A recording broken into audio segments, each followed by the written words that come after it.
Every day in the US, 10,000 people turn 65, and the number of older adults will more than double over the next several decades to top 88 million people and represent over 20% of the population by 2050.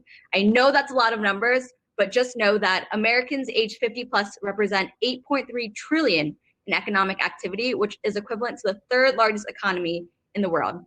Yet companies are still building and marketing their products to younger generations. Think Twitter, Instagram, all of those platforms. And these companies are missing out on literally trillions of dollars because there's so many people turning 50 and the market is so big.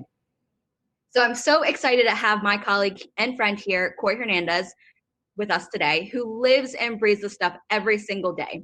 Coy is a part of AARP Innovation Lab's design thinking team, where he works with AARP staff and external startups to refine their products and solutions for the aging market. His graphic design, UX, UI background, and passion for design thinking allow him to create meaningful experiences for his clients. Outside his work for AARP, Coy participates as a mentor for Design Lab and AIGADC, which guides aspiring designers. He spends most of his time burning out his 4 dogs' energy, and I can't think of a better person to talk about designing for the 50 plus with you guys today. So before we officially kick off, I just wanted to remind everyone that we will be taking Q&A at the end, so feel free to pop your questions in the chat. And now please join me in welcoming Coy to the stage. Come on up, Coy.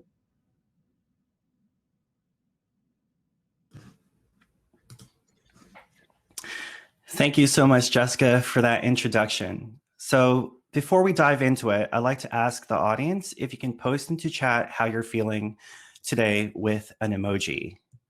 Awesome. So I'm seeing a lot of happy faces, thumbs up, cool shades, wavy smiles. Can't really tell what that googly-eyed thing is, but that looks a lot of fun. So awesome. Well, thank you guys for sharing your feelings with me today. And I appreciate being able to see that as well. I myself am excited to be your host. So as mentioned earlier, we're all here today to learn more about what designing for older adults look like. I understand that some of you come from different backgrounds outside design, so I have constructed this session to be as understandable for all experiences and backgrounds. What you will be learning today can also be translated through various mediums, such as print or digital, and across generations as well. And there is something here for everyone.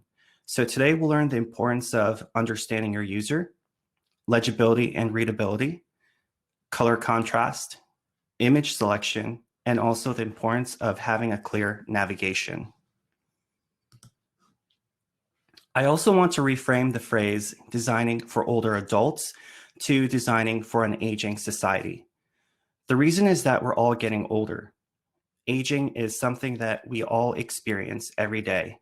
Some of us are closer to the age of retirement than others, and some have a few more years.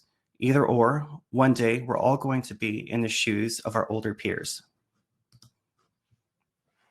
In my opinion, the reason why there are disparities when it comes to designing for an aging society is that we are too focused on the present. As technology begins to grow, we are more focused on those who are more likely to adopt and use in the moment, and oftentimes that's the younger generations. However, the economic contributions of the 50 plus right now is worth $8.3 trillion. And that is expected to grow to $28.2 trillion by 2050. By 2050, myself and other people within my age range will have or be turning 50. I hope that at that point, that our experiences with technology and products will be as easy as it is in 2021, and that we have grown with these products and not left behind. So if we were to design for an aging society, we have to design with everyone in mind, not just the end user or for the younger generations.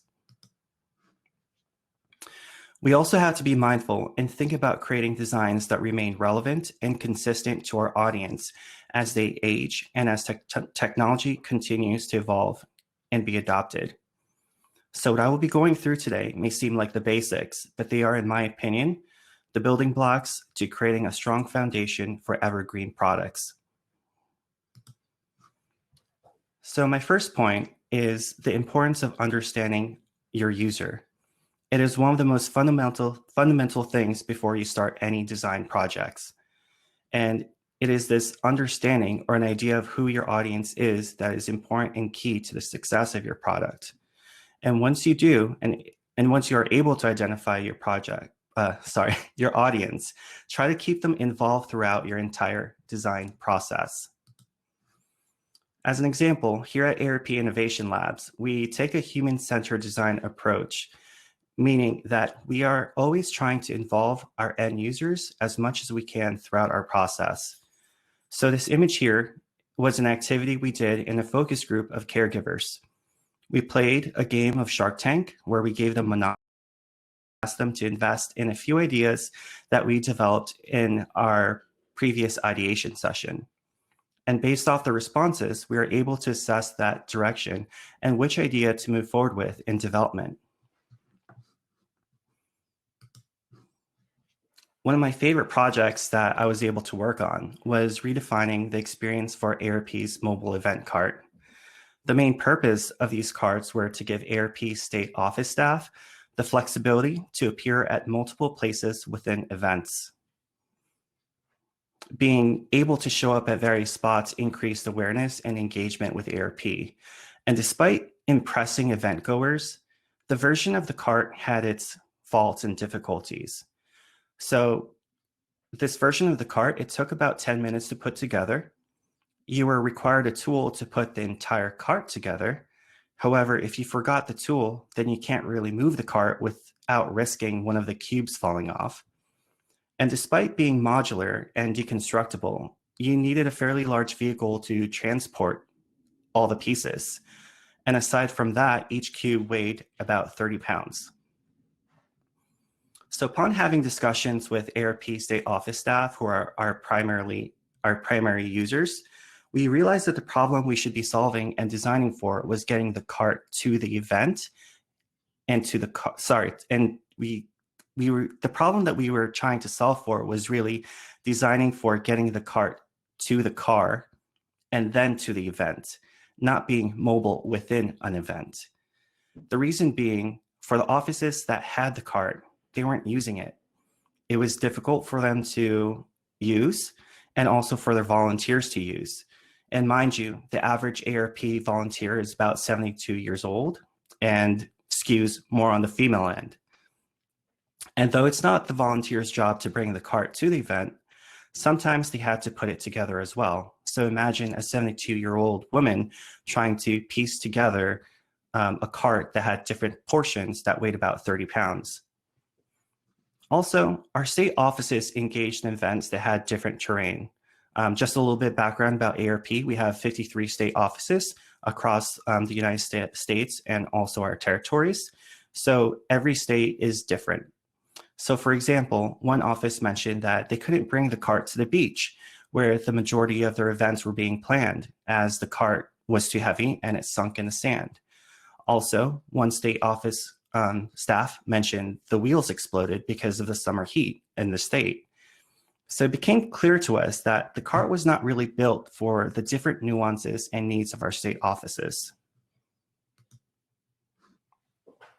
So how did we involve our users? And we involved them in a variety of ways. So one thing that we did was we attended ARP events to gain an understanding of our organization's presence. We also invited ARP DC state office staff to participate in a design sprint and to help develop ideas with us. And we also conducted focus groups with ARP volunteers to provide their experiences and to test out our ideas. At the end, we developed a new prototype that required no tools. It was extremely maneuverable. It was terrain friendly. And most of all, when deconstructed, it fit into the back of a sedan. So no truck or courier needed. I love this project because it was a collaboration between us and our users. And our users helped shape and define the experience we really should be building. So when you're building your product, regardless of where you are in your process, think of ways to involve your users and how their input can shape your ideas. Moving on from this topic, the next point that I want to bring up is the importance of understanding your user and the circle of people around them. So it's not just having specific knowledge about your user and their age range, their income level, their hobbies, their interests, but think about the people that surrounds them. And even though these people may not be the end user or the primary target for your product, these are people who may purchase or recommend the product. Think of these people as channels and entry points that guides the product to the end user's hands. These people have to feel comfortable enough in buying the item for their loved ones. They have to see themselves bring this product into their loved ones' lives and feeling good about it. And they also have to feel like this item or product is a benefit to their loved ones. An example are grandparents. They love spoiling their grandchildren. They enjoy buying products such as toys for their loved ones, and they average about $805 annually on gifts alone. Now, grandparents aren't exactly the end user, but they are people close to the end user. They are close to their grandchildren who would love to receive these toys.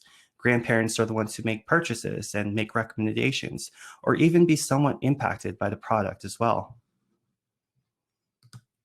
So to recap this section, always involve your user in your process where appropriate, and think beyond your user and consider the people within their circle as well. My next point is the importance of legibility and readability. So how you display or present your type is crucial to the understanding and accessibility of your product. We process the majority of our information with our eyes, so it's important to consider the presentation and understanding of text. So what do the words legibility and readability mean? I'd like to ask in chat if someone wants to take a stab at providing a rough definition of either word.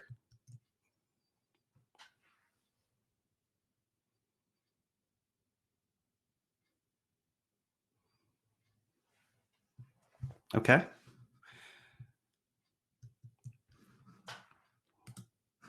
Well, if you're wondering, readability is the ease in which your user can interpret text.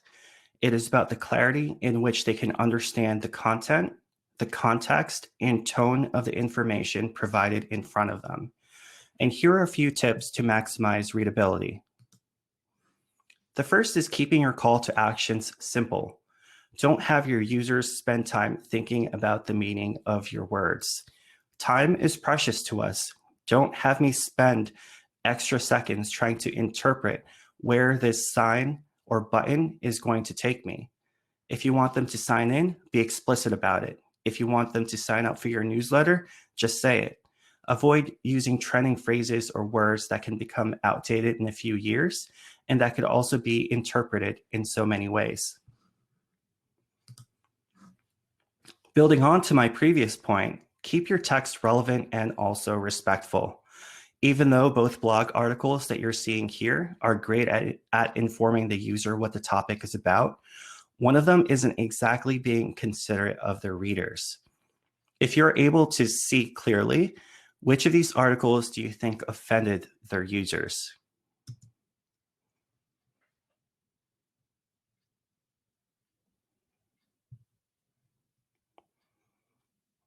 Great. Thank you, George and Sean. You definitely nailed it. So the article on the left makes it seem like seniors are inept or incapable of taking care of themselves and akin to toddlers. The headline is even followed up with, "We've done it for our grandchildren." Such headlines and language perpetuates those fears and stereotypes of growing older and that we become incapable of being independent as we grow older. While the article on the right is respectfully worded, and it doesn't exclude or minimize the capabilities of seniors. In fact, it suggests ways that the elderly can maintain their independence versus comparing them to dependent toddlers. So as you are thinking about working on your content and your copy, think about your headings.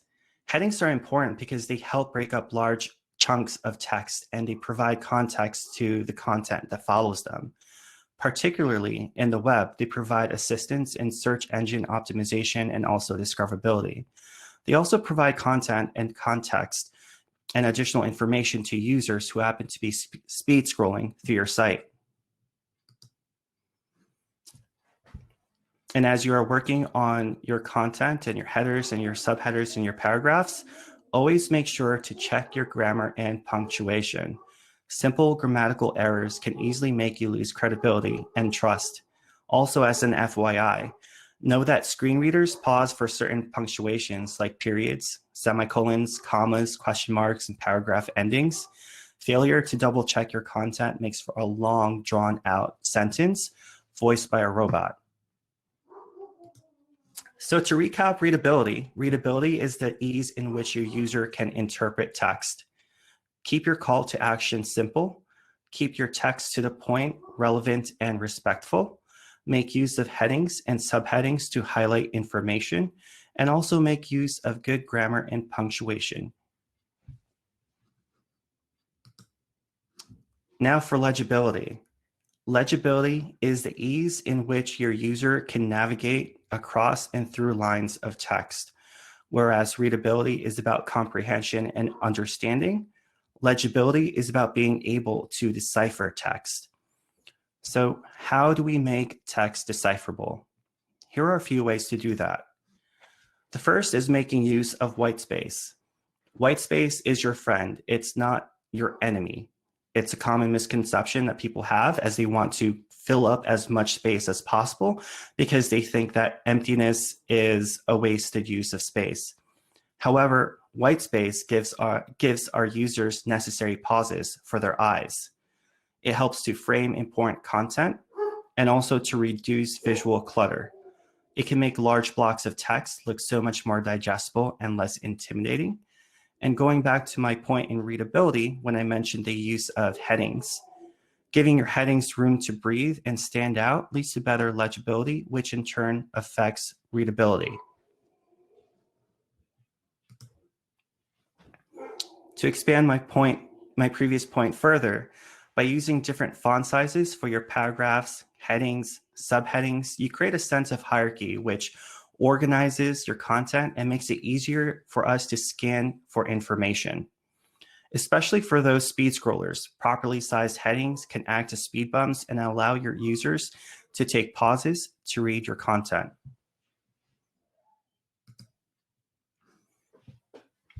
Also, there is an importance in choosing appropriate typefaces, fonts, and also sizes. So when designing for older adults, the starting point for print is about 12 pixels and for digital 16 pixels.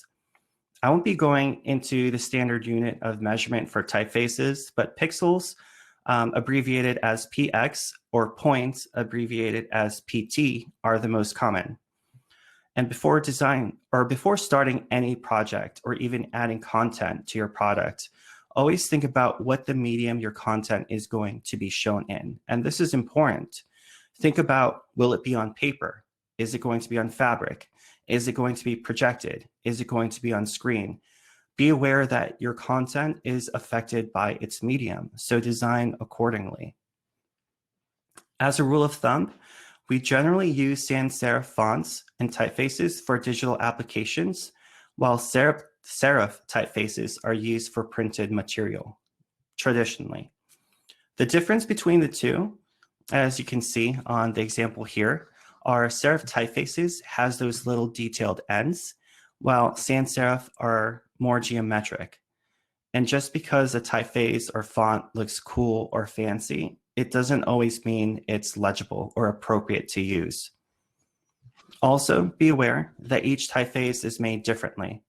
Some are made smaller and tighter than others, so it's important to always test them out. So if you're using the size 16 for digital as a baseline for your font, know that you might have to scale it up or down depending on how the font is made. So, and also if you're working on print, a good use and a best practice is making use of your printer, as sizes look differently on screen versus off screen as well. So in chat, I'm just wondering if anyone can tell me the difference between a typeface and a font.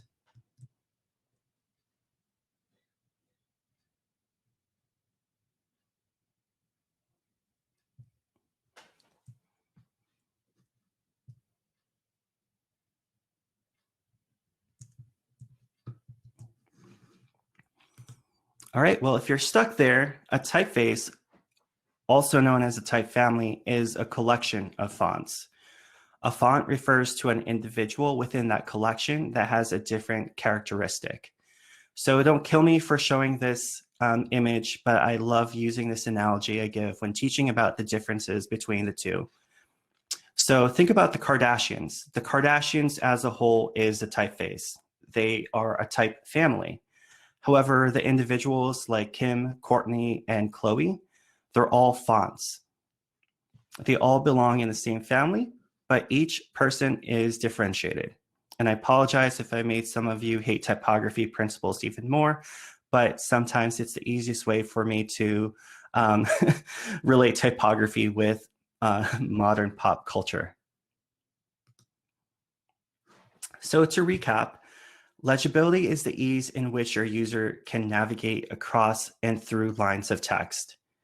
Make use of whitespace. Whitespace is your friend. Use different font sizes for your paragraphs, subheadings, and headings to create a sense of hierarchy for easier scanning. And choose appropriate typefaces, fonts, and also sizes.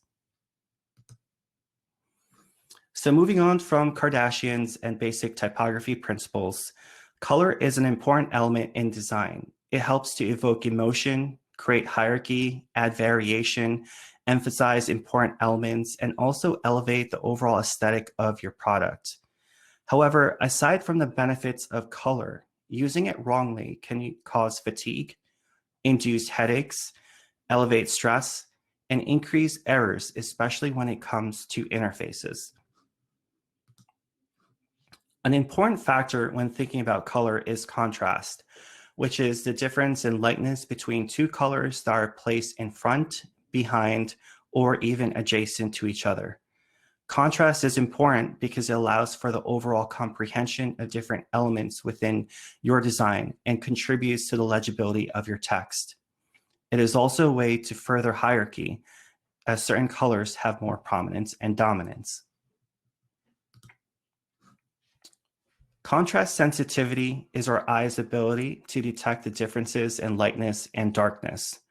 According to the National Eye Institute of the US, our contrast sensitivity begins to decline around the age of 40. And what we're seeing here on the left is a normal contrast sensitivity, while on the right is a depiction of what a person with low contrast sensitivity may see or experience. To test the contrast between two colors, we use tools called contrast checkers, which we can provide a link to after this session. As simplest as they come, you just input two colors, one for the foreground or text, and the other for the background. After that, you are provided the contrast ratio. The higher the number, the better. 4.5.1 is recommended as a standard as it counts for people with moderately low vision acuity and also color deficiencies, while 7.1 is recommended for low vision and the loss in contrast sensitivity, which is more appropriate for the elderly. To be honest, I have a hard time explaining what those numbers mean. However, what I can tell you, the higher the number, the better. And me personally, I usually shoot for the 7.1 contrast ratio. And this doesn't just apply to digital, but also to printed and physical materials as well. If you're working in print, always print out samples, as colors can sometimes look drastically different on printed materials and also on different types of finishes on paper as well. So it is important to double check your printed copies. Here are some examples of varying contrasts that I showed earlier, except this time I have provided their contrast ratios. As you can see, the two in the middle aren't exactly ideal, while the two on the sides have a higher contrast ratio, which might be better for moving forward in the design phase. It's important to take contrast into consideration when you are building your color palette and begin to build your branding as well. You want to make sure that you have a variety of options and combinations to choose from. You also want to make sure that whatever color combination you have won't negatively impact the legibility of text. Here's an example of my process and how I set up my colors. As you can see in the top row, my design are in full color with their respective ratio scores, while the bottom row is how they would look in grayscale, which is important to test out if you ever have the need to print your site or product in black and white, especially with your logos as well. So seeing this, I have more guidance and direction in which combination works. Even though the middle option looks completely fine to me, its ratio score tells me that it's something that I should consider not using or be very cautious about. So to recap this section, contrast is important because it allows for better comprehension of your design. Using web tools such as contrast checkers to test your color choices, and create and test various color combinations to understand which works best for your users. My next point is the importance of images. Pictures and illustrations help in creating and strengthening the narrative that you are trying to tell.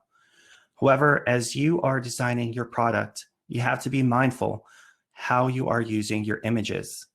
Choosing the wrong image or illustration can be offensive, confusing, distracting, or even alienate potential users. Something that I see in products trying to be inclusive for the older audience is that they use stereotypical imagery of older adults. Such imagery depict older adults as dependent, inactive, grumpy, and also old-fashioned.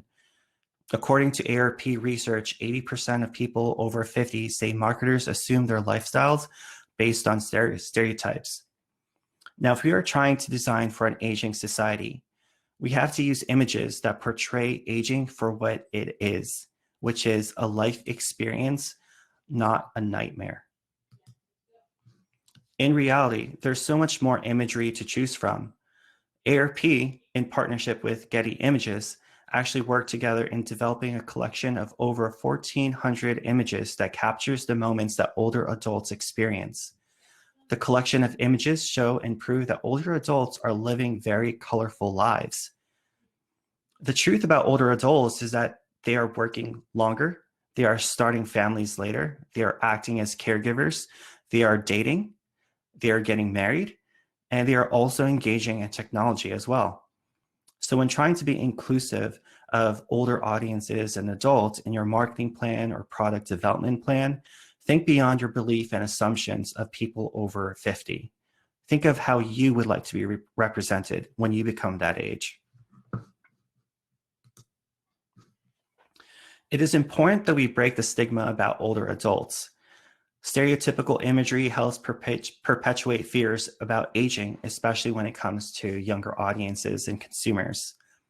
When you have the time, on YouTube, ARP has a great video about defining what old really means, and we will provide a link as well after the session. So now that you have chosen your images, what are the next steps? So when using images for the web, it's recommended to keep image files less than 500 kilobytes.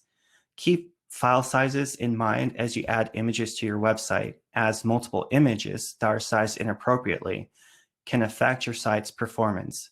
If your site is slow to load, your site will be slow to load due to large image sizes, and people will eventually leave.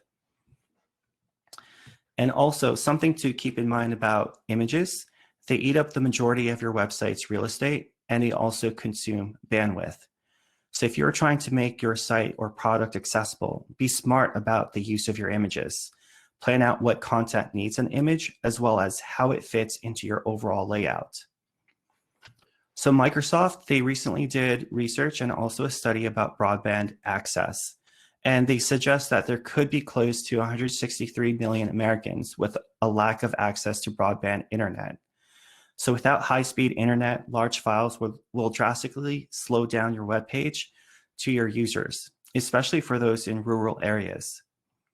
In regards to the naming of your image, naming your image can act as a form of alt text, which helps tell search engines what your image is about. I usually use underscores for spaces and try to name my files based off the action in the image. So if the image is showing a man drinking a pre-workout drink, that's how I'm going to choose to name my file image. And building off my previous point, you can add alt text to photos to build better web accessibility.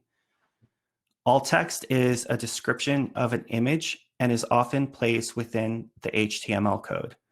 However, page builders such as Squarespace and Wix include alt text as an option whenever you upload an image. So alt text is important because it allows screen readers to provide context to an image for those who are visually impaired. Also, if your image were not to load, the alt text will be displayed in its place. And just to do a quick recap about images, choose images that represent older adults as active and independent people. Keep your image size to no more than 500 kilobytes, and consider using alt tags to provide context to the visually impaired. My next and last point is the importance of clear navigation. And I'm sure we all experienced this before, but I'm curious to see who here has ever had to walk their parents or grandparents through a product before, whether if that was a website or something on the TV, the phone, a simple instruction book, IKEA furniture. What was that experience like, and did anyone have difficulty?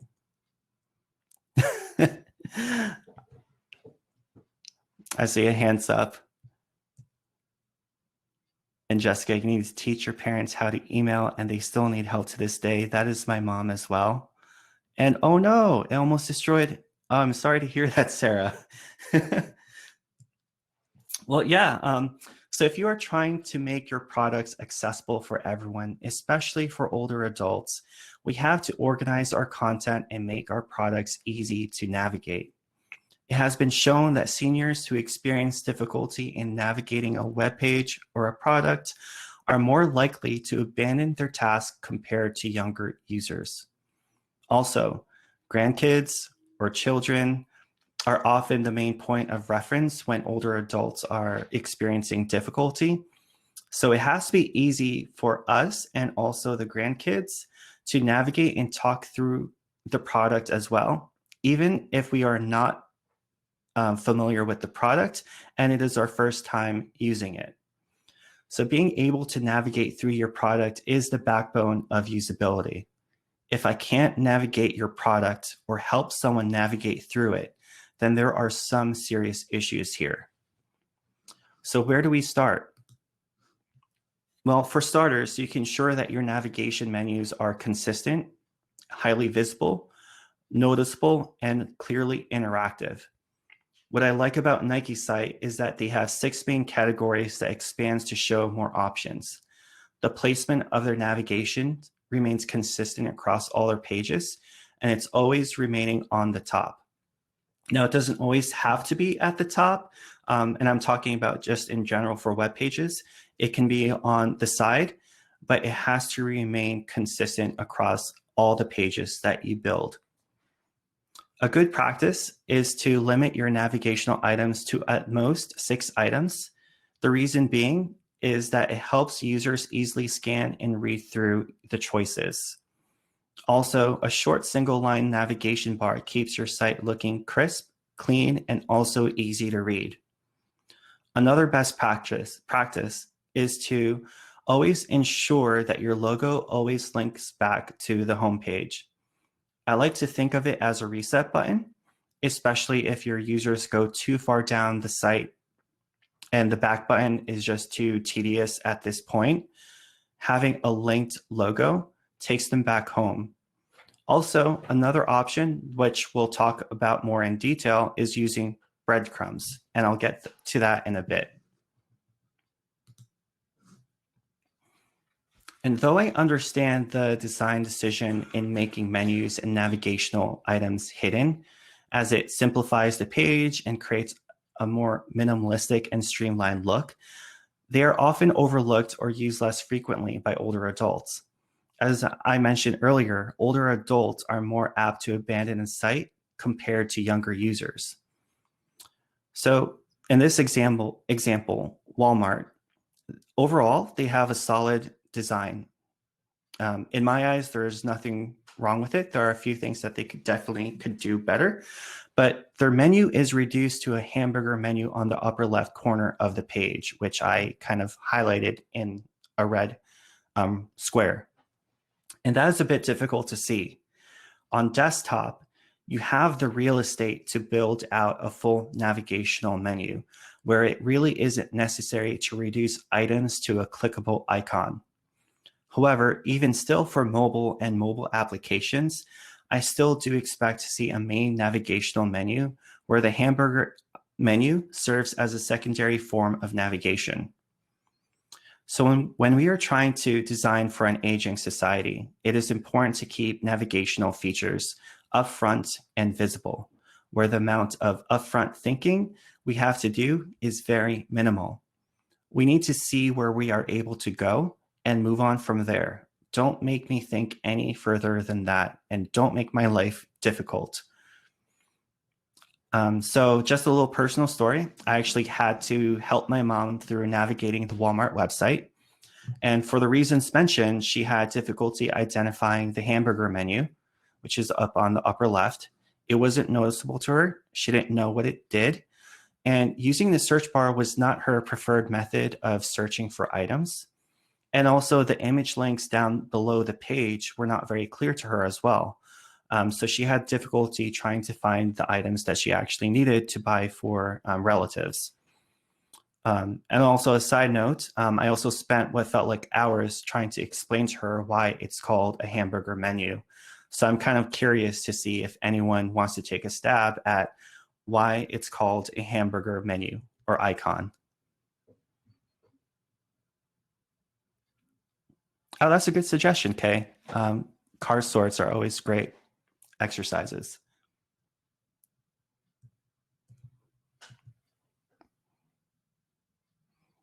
Yeah, April Lynn, you definitely nailed it on the head. The 3 lines are like the bun with the burger and then the end of the bun, and it's also shaped like a hamburger.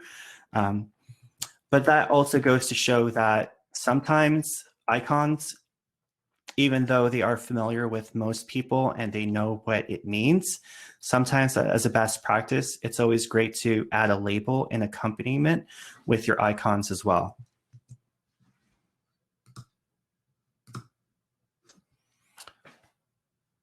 So going back to what I mentioned about breadcrumbs, consider using breadcrumbs, which are secondary navigational aids that remind users where they are within a site or application. It also helps them understand the relationship between their location on a page. And breadcrumbs are not meant to be a replacement to your navigation. Think of them as a supplement. And anyone wants to take a guess on why they are called breadcrumbs?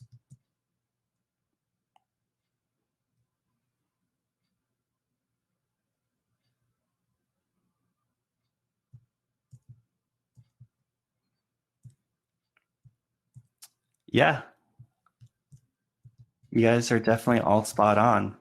So the term breadcrumbs is taken from the tale of Hansel and Gretel, where the 2 children dropped breadcrumbs in order to, I believe, retrace their steps back home, but they ended up meeting the witch and the candy house. But I digress. But similarly, on the web, breadcrumbs provide that same benefit. Users can retrace their steps or backtrack if they land somewhere where they don't exactly want to be. And breadcrumbs are important, especially if your website contains a lot of content and information. And you'll probably see them in e-commerce sites, but they're definitely picking up some traction based off their benefits and their ease of use. And so here are some additional things that you can do to provide better navigation with your site. So when you're thinking about including links within your website, it's important to have them be visibly different and distinguishable from its surrounding text. It's more than just placing an underline on your link text, but making it stand out and appear differently. I usually practice my rule of 3, which is what are 3 things I can add to make the text look different, which is usually color, weight, and also text decoration. And that can either be underlining, strike through, italics, or even highlighting the link as well. And next is to always ensure that your buttons are clickable, are sized appropriately to be clicked on, and also spaced appropriately. Oftentimes, people make the mistake of clicking on the wrong link or not having their clicks registered due to the size and placement of the buttons. As a rule of thumb, I try to keep my buttons no smaller than about 40 pixels in height, and if placed next to another button, about 16 pixels away from that item. And these are my starting points, and I make adjustments as needed. Also, there's the importance of testing. So whenever you feel like you are at a place and point where your design is good to be put in front of your users, always test it out and get their feedback. Make sure that they're able to see the button clearly. And if there's any form of interaction, like if the button links to another page, make sure that they're able to properly and accurately click on that button to advance forward. So larger buttons account for a loss of touch accuracy, which is how accurate a user can navigate to and click on a button. And as we age, our ability to notice and react to different stimulants is reduced. So by making buttons larger and easier to click through and also easier and easily noticeable, it helps create for an easier and positive experience.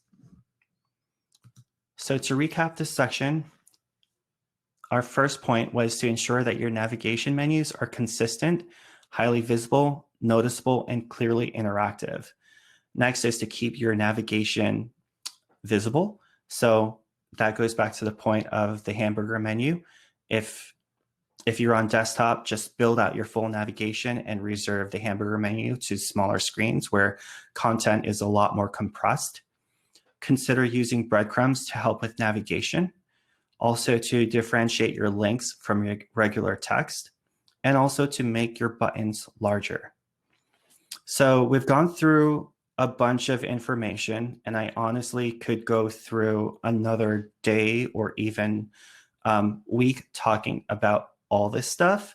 So I hope what I provided you is helpful, even though it's just like a high level overview about design, especially when it comes to designing for older adults. But now I just want to open the floor to Q&A and also to clarify any points that I have gone through in my previous slides. So with that said, Q&A is now open. Thank you so much, Coy, for sharing these insights. There are definitely a lot of things that I either didn't know or that I'm guilty of. For example, I'm definitely guilty of uploading images without a accurate description, just having the image 0420 instead of describing what is actually there. So I will definitely take those tips and forward with me. As Coy mentioned, we have about 11 minutes here to take some Q&A. So if you have any Q&A, feel free to put it in the chat. But first, let's kick it off. Going back to your first point about understanding your user, what are some ways that the folks here can do that? Yeah, there's definitely a bunch of ways that you can do to better understand the user. The first one is kind of understanding the environment that they're in or they're residing in. That way you can get a better sense of the picture of their life. So that could be either, so for example, if your user are caregivers, take that extra time to go to a pharmacy and just observe people and how they are interacting within the pharmacy. Or if your user is unable to get out of their house or to venture outside, if they have difficulty doing that, if you're able to, visit their house, see what their life is like there and kind of see what additional needs that they might have. Because sometimes whenever a user says something, it's kind of like just a general view and portion of their life. So to get a better sense and picture of what their whole life entails, sometimes visiting them where they are is really helpful. Another way is to, of course, working with your research team if you're able to, or if your company has access to a research team, so pulling users in that way.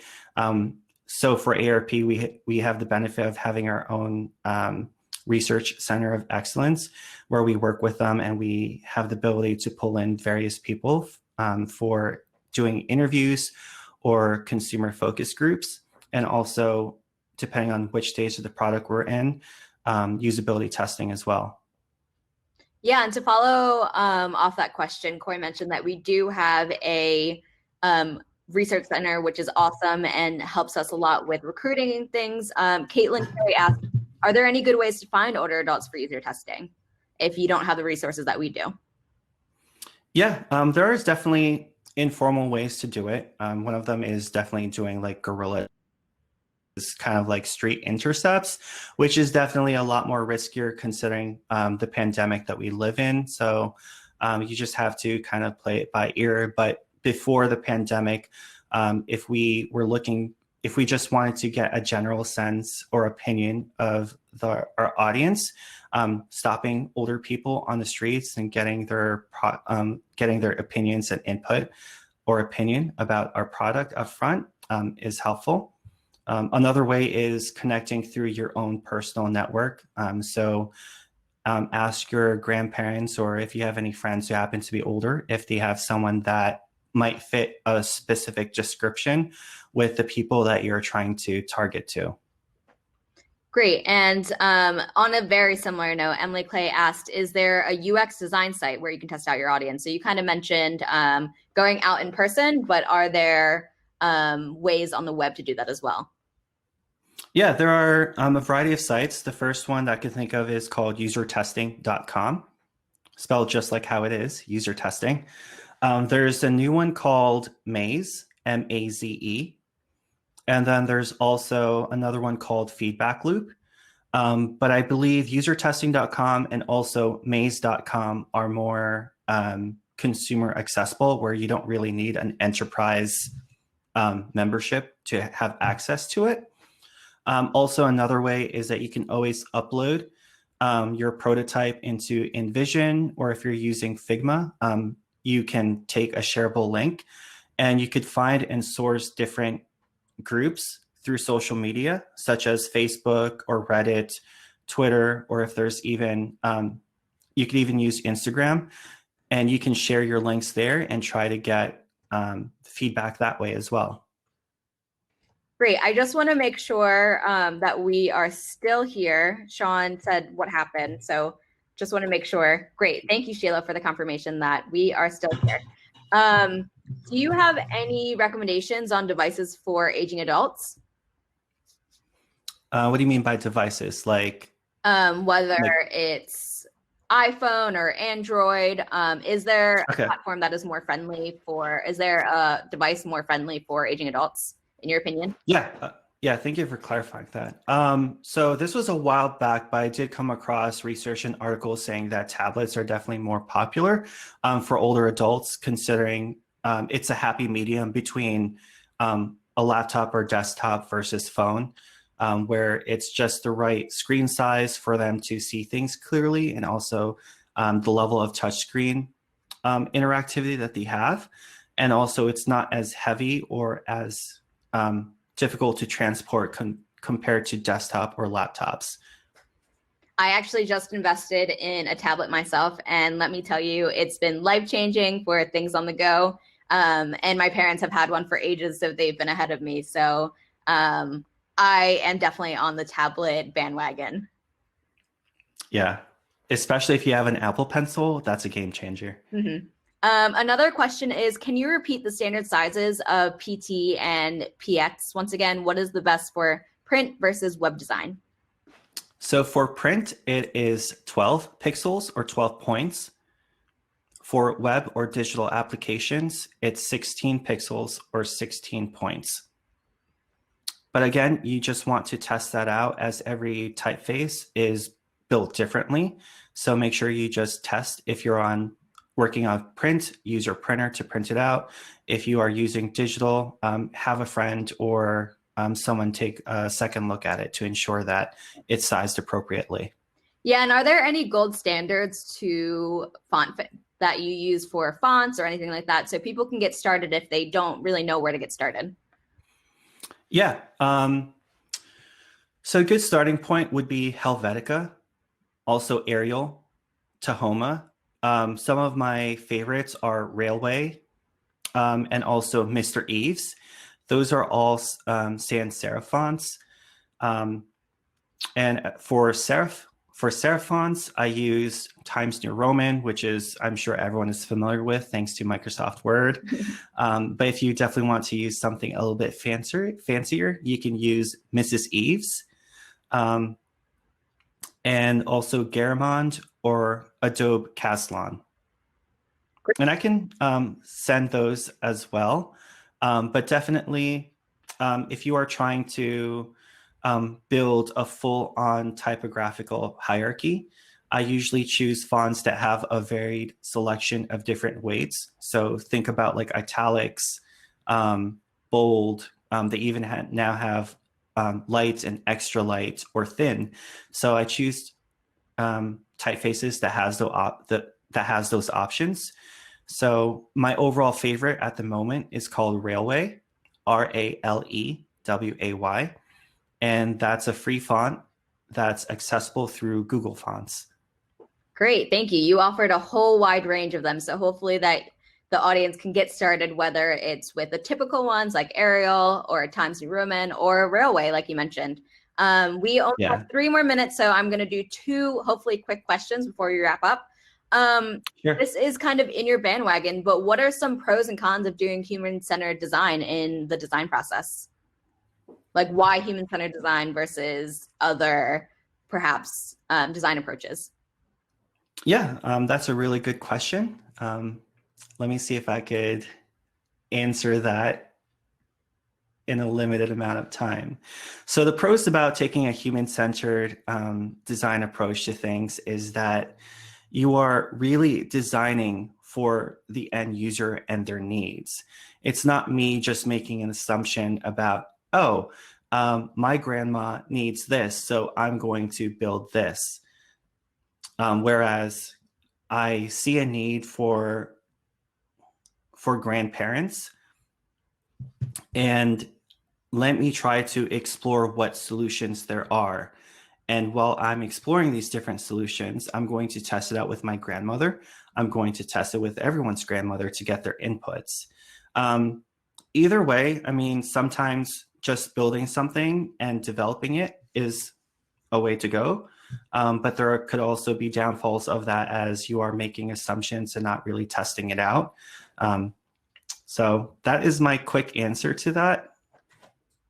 Thank you. And I know at AARP Innovation Labs, we put the human in the center of everything we do, whether it's designing or we put on events. So for us, human-centered design is definitely important and something that we practice every single day.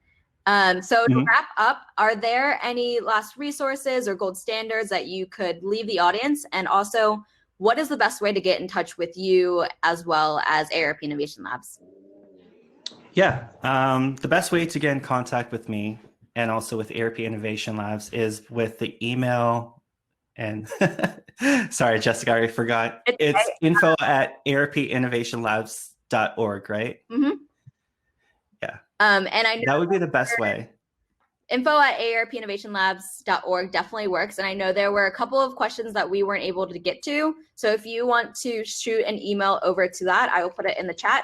I will get Coy to answer those questions for you because I know there were several that we weren't able to get to.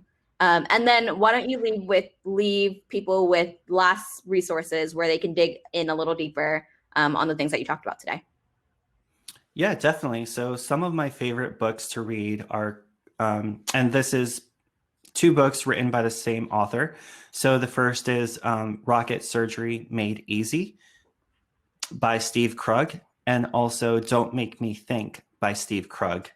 And let me see if I could type that into chat. Those are definitely some great usability and user experience principles that you can easily understand. It's a very easy read that you can finish within a day. And then also the second book I would recommend is Designing for oh my gosh, I'm forgetting now. Design for Everyday Things, written by Don Norman. Great, and we can definitely link those in the chat, as well as send up a follow-up email with all of the links that Coy mentioned, the books, recommendations. And again, if you have any questions, feel free to send us an email. You can send it at hello@aarpinnovationlab.org or info@aarpinnovationlabs.org. Thank you again for joining us. Thank you, Coy, for sharing your insights and your everyday work. I really hope that everyone has left with a nugget of information that they can implement tomorrow. And thank you for the work that you are doing, designing for the 50 plus or about to design for the 50 plus. Have a great Wednesday, and thank you so much for joining us. Thank you.